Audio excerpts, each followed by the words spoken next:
શું તમારી પણ એજ 60 વર્ષ કે તેનાથી વધુ છે અને સપનું છે કે જીવનમાં એકવાર તો તીર્થયાત્રા કરવી જ છે, પણ બજેટનું ટેન્શન તો હશે? તો હવે તમારી યાત્રાનું સપનું એ સરકારના સહારે પૂરું થશે. ગુજરાત સરકાર લાવી છે યાત્રી સહાય યોજના.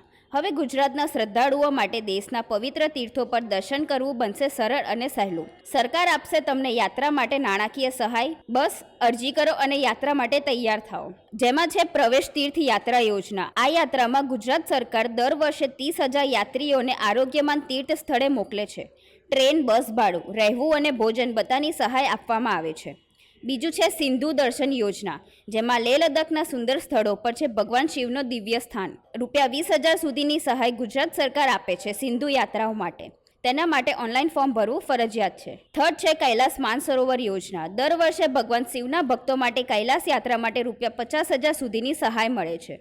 આ યાત્રા એ વિદેશ મંત્રાલય દ્વારા પસંદ પામેલ અને ગુજરાત રાજ્યના વસવાટ કરતા યાત્રીઓ માટે જરૂરી દસ્તાવેજ સાથે છે. ચોથું છે શ્રી રામ જન્મભૂમિ યાત્રા યોજના. હવે અયોધ્યાના દર્શન માટે પણ ગુજરાત સરકાર સહાય આપે છે. તમારા આખા ગ્રુપ માટે પણ લાભ મળે છે. આ દરેક યાત્રાઓનો લાભ મેળવવા માટે તમે સિમ્પલ રજિસ્ટ્રેશન કરાવીને મોકલી શકો છો. તો આ રીલ તમે તમારા ગ્રેન્ડ પેરેન્ટ્સને બતાવો અને એમને પણ યાત્રાનો લાભ મેળવવા માટે પ્રોત્સાહન આપો.